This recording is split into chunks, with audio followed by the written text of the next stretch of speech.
Thank you. Ano? Nasa 25. Atas siya, ano? Wala yung niya. Wala yung asintado mo. Tapos ka na din sa kabila. Kasi 75 malinis dito. Ha? 75 malinis. Malinis dito, tapos dito rin. 75, malinis din dyan. Yan. Tapos yung ano, nandun naman yung lababo. Andun yung lababo sa may Kabila kabila. yung, diba, wala ito yung ano. Nasa 75. Hindi ko taas ano. Kasi ito yung ano niya. Ito 75, 75. Tapos yung lababo. Ito sa kabila. So, bali, dinidiscuss ni Ray kay Tatay Cherry yung instruction kasi baka po sa mga susunod na araw, isunod na namin yung paglalagay ng counter slab. So, sabi, according kay ma'am, 75 dito, space. So, yung space na ipoprovide natin dito is 75 cm. So, yung asintada natin, uurong tayo ng konti. Para yung pinaka-open dito, 75 talaga. Same lang po dito. 75. So, andyan naman na yung ating lababo. Just in case gumawa sila ng counter slab, yun na. Pwede na nilang makuha yung pinakasukat. So, nagpa-plastering po pala si Tatay Jerry dito sa loob. Sa mga susunod na araw, pwede na po namin ayusin yung mga water lines dito. Yung mga tubo na ilalatag. Tapos, pwede na rin po kami magpa-start ng tiling works. Ayan po. So, dito sa may dulo, magsisinsit kami ng bahagya para sa dos na tubo. Ipapasok namin ng konti. Ayan. So, ang gagawin po natin dito is wrap finish kasi maglalagay po tayo ng tiles. Ayan, tatiles pa natin siya.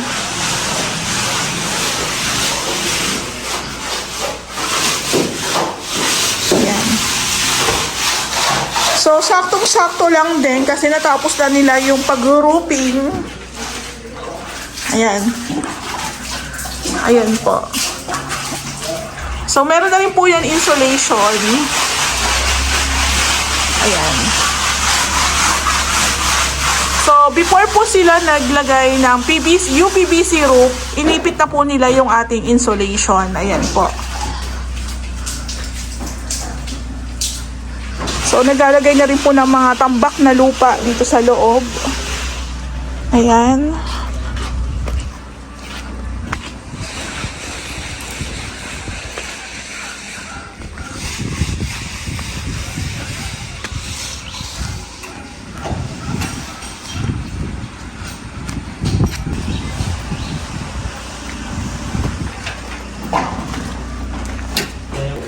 So, bali, bumili po kami ng demolition.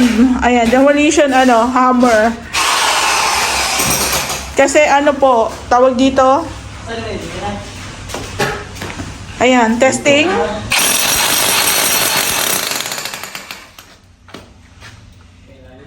Yung po kasi, nasira na. So, yung isang bathroom po doon, kailangan pa po namin sinsilik.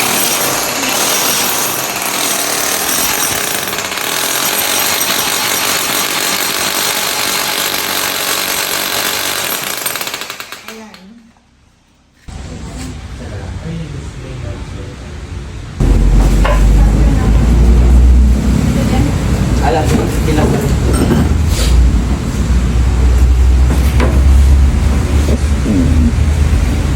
Okay na to. Wala pa nga lang si Rick, hindi pa pala nakuha ng mga.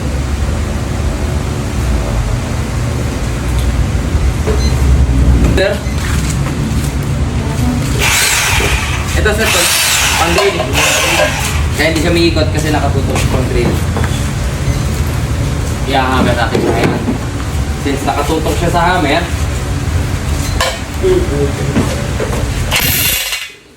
ngayon sir, pag tinrest natin yan, ikot dito, hammer drill. Tapos i-press din natin yan dito. Meron naman po siyang naka-engrave na for drilling. Meron din po siya naka-engrave dito na for hammer drilling. Okay po.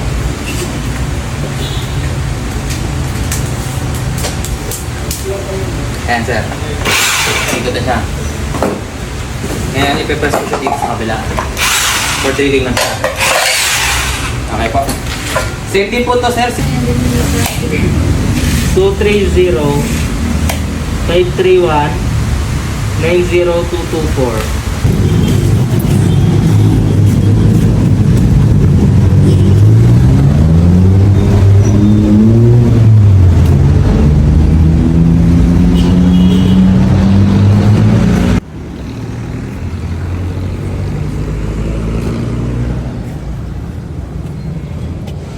Sige po, dyan na lang.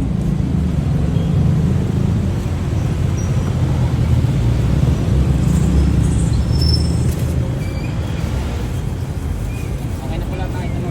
Apo. Thank Thank you po. you. So, bumili po kami ni Ray ng additional na tools kasi nga po syempre iba matagal na rin nagamit. Pumunta lang po kami sa Enco 13. Ayan po. So, medyo pagdating po kasi sa mga demolition, medyo talagang kahit sobrang heavy duty pa yung ano natin, tools natin, talagang masisira. So, kaya pala hindi pa magiba-giba yung ano doon, yung isang bathroom is sabi nga ni Ray is nag-loose na daw yung kanyang hammer drill. Hammer drill ba tawag? Okay.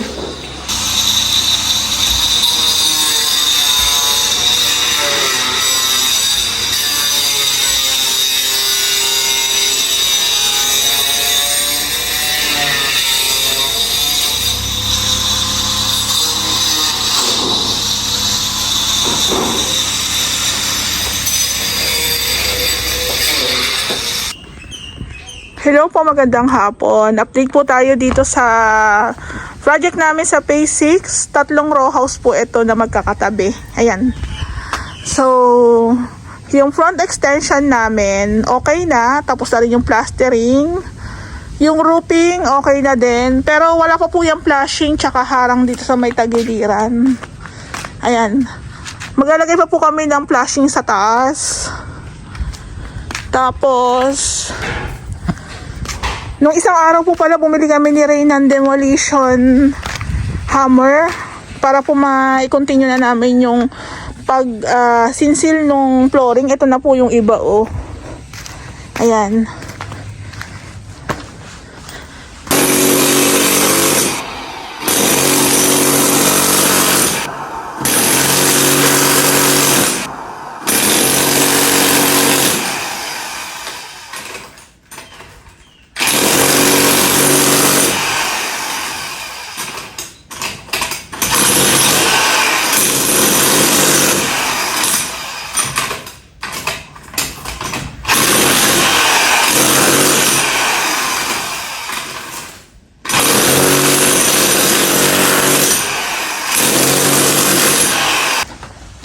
So, ito na po siya. So, dito yung pangatlong bathroom nila, ma'am. So, ito yung pangatlong unit. Sinisingsil na po para maumpisan na rin po yung pag-aasintada dyan. Para malaman din namin kung ilan pa talaga mga materyales ang ihahabol. Ayan po. So, madali na lang po ito kasi pagkatapos na po yung structural natin, mag-uumpisa na tayo sa ceiling, tiling works. Huli po yung painting works kasi alam nyo naman, syempre, para hindi madumihan. So, shoutout ko pala si ma'am. Sila ma'am din pala, may mga sakit din pala sila. Uso kasi, ayan.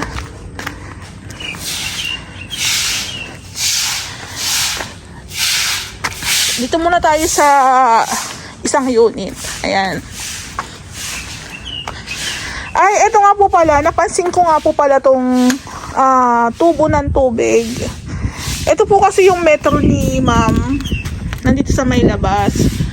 So, nandito po nakakonect yung para sa tubo. Nung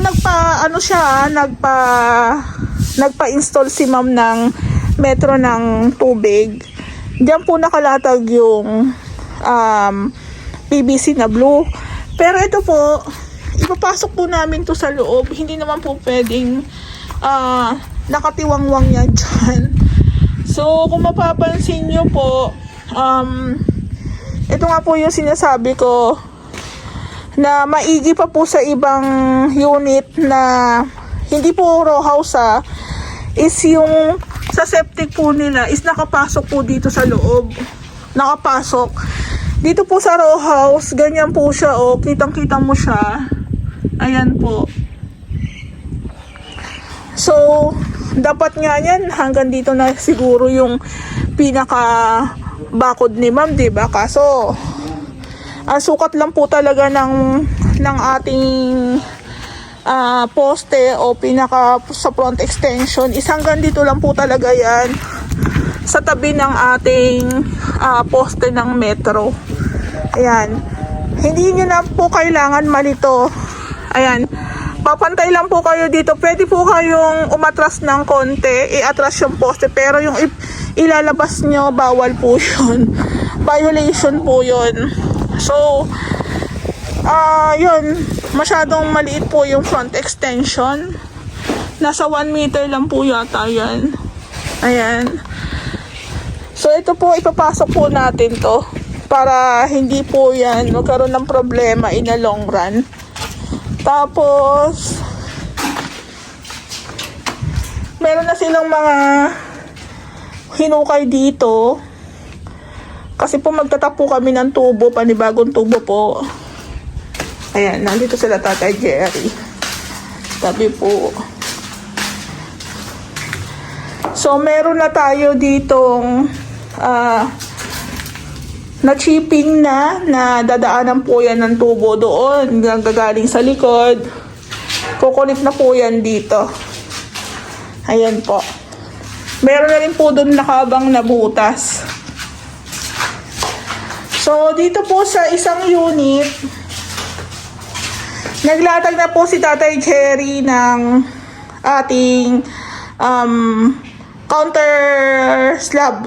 Ayan, counter slab pa kasi wala pa naman, kagagawa pa lang. So, according kay ma'am, 75 cm dito. Same lang po doon sa kabilang side, 75 cm po yan.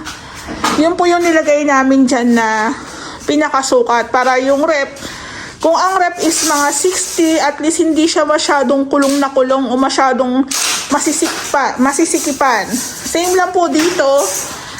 Ang function po kasi ng counter slab ni ma'am is yung lababo po natin, tapos dito kung halimbawa kalan lang na di patong lang, pwede.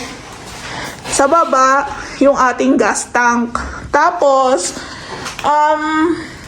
yung ilalim po ng lababo, gusto ni ma'am isemento po yan. So, ang pinakasahig po ng kanyang cabinet is semento, tapos itatiles din po natin yon. Ayan, same lang sa project ko sa pastry. Merienda muna kayo dun. Ayan. So, kung halimbawa ang kalan naman is hindi dipatong, kung halimbawa si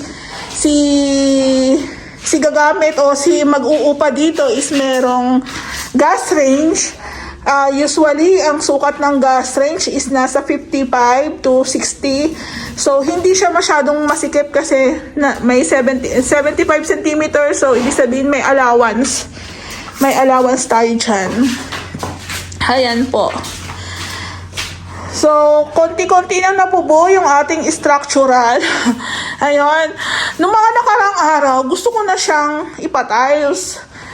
Yun nga, ang sinasabi sa akin ni Ray, maglilinya pa daw ng tubo. Ako po kasi personally, hindi po talaga ako maalam sa mga gantong gawa kasi nagbablog lang naman po ako. So, lalo na po sa row house, ngayon ko lang po ito maiba-vlog, ma-share sa inyo na ganito po pala ang pagtrabaho sa row house. Kasi po sa mga townhouse, SF, alam ko na po. So, ayan. Meron tayong mga tinamaan ng tubo. Yung mga tubo na tinamaan po. So, alam ko babaguhin din po yan. Lalo na po, andito na siya sa may bathroom, 'di ba? So, mas maganda po niyan. Mas mabago po natin yung linya. Ayan. So, konti-konti nang nabubuo. Ayan, meron yung ating po palang lababo, counter slab, meron po yan mga paa. Ayan, meron mga paa yan. So, nung nakagahapon po ata, parang mambon. Ayan. So, ito naman ang instruction sa kanila ni Ray. Ayan po.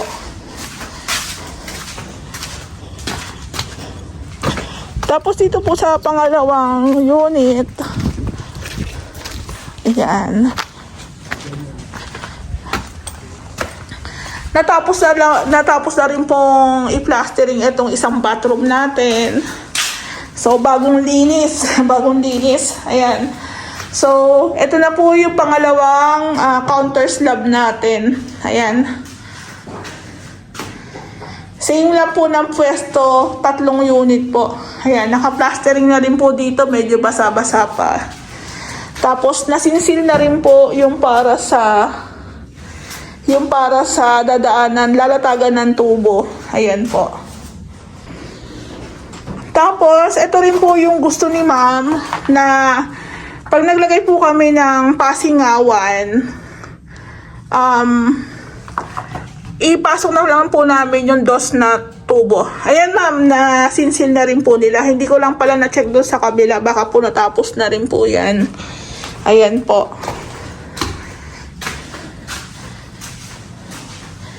So, andito na yung ating mga tubo. Ito po yung para sa wirings. Ito po yung para sa mga sa lababo, sa bathroom. Tapos ito po yung sa tubig, yung blue. Ayan. So, naka-ready naman na yung ibang mga materyales ni ma'am. Pero tatanungin ko po si Ray kung ano yung mga kailangan naming idagdag na materyales, ano yung mga kailangan. Ayan po.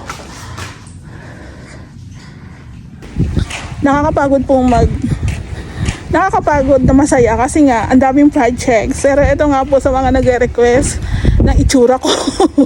Ayan, todo face mask kasi nga po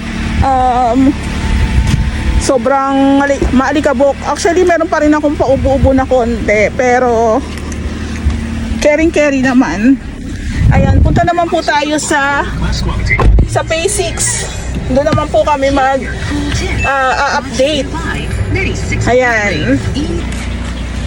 So, update naman po tayo dito sa Phase 6. Kanina galing ako ng Phase 4. Ito naman po Phase 6. Nag-update kami pag Saturday. Kasi nga po Saturday, Sunday. So, pahinga.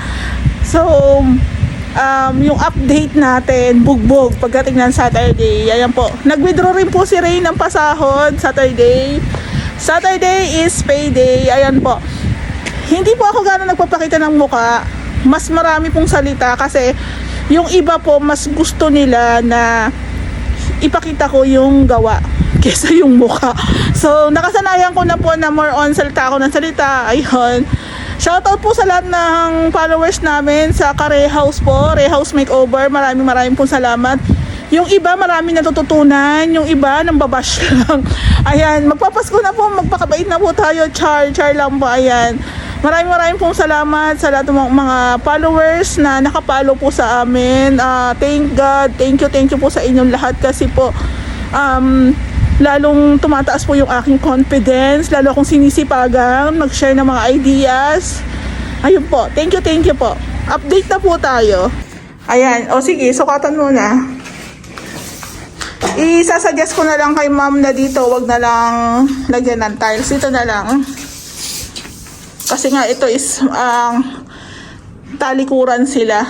Ayan. Tapos yung dito ni ma'am, yun dyan sa kalaan niyan, konti niyan, hindi na itatiles. Kasi lalagyan niya ng ladder dyan. Tapos ito na lang, ibang tiles din yung ilalagay dito, di ba? Sukatin mo na lang kung anong sukat. Ayan. So, 3 unit po, lahat po gumagalaw. Ayan. Wala po, magto 2 months pa lang po yata kami ng December 13 po ata. Pero yung November po ata, ang daming mga walang pasok, daming mga holidays. Ayan. So, again, ito pong kitchen ni ma'am is dito. Tapos, meron tayong 75 cm dyan na space para po sa rep, tsaka po para sa gas range. Tapos, susunod na rin po natin ilatag yung ating mga tubo.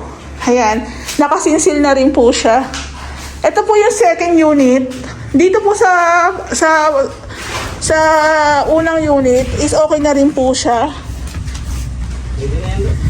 Ayan. Tapos ito po sa pangatlong unit.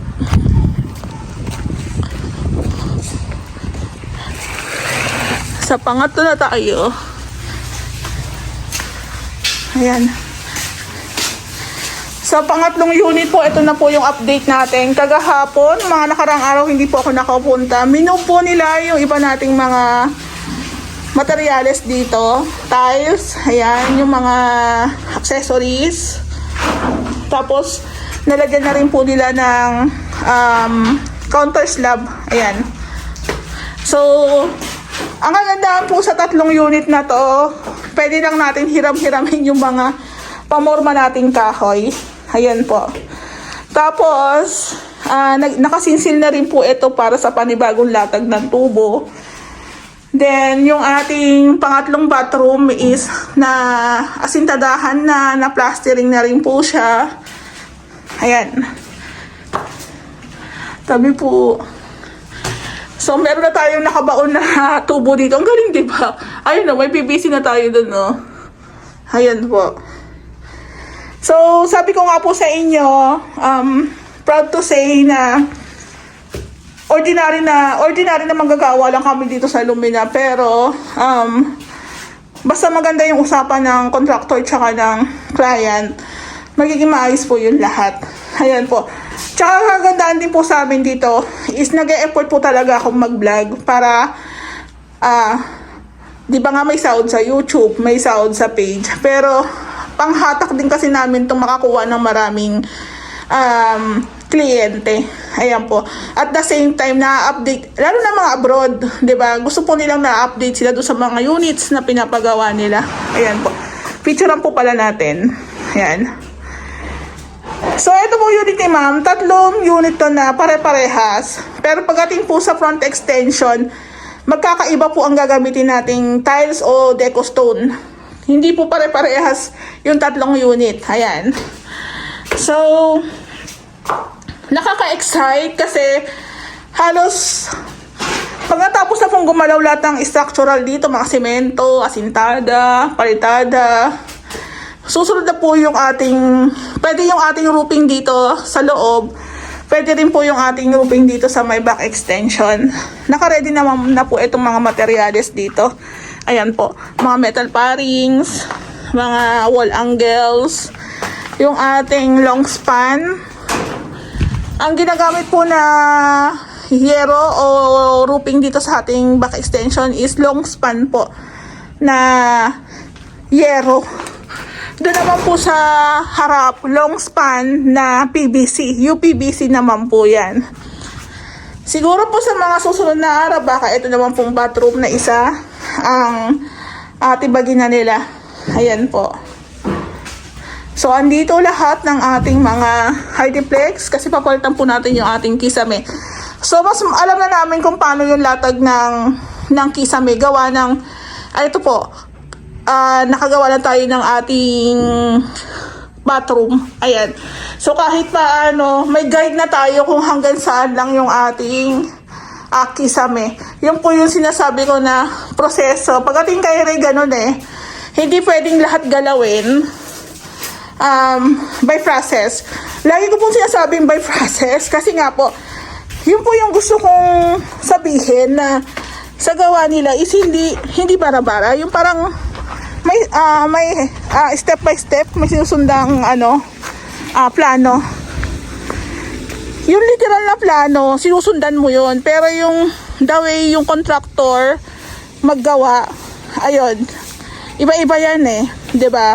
So unahin mo na yung extension, ipanghuli yung pintura. So ganun po.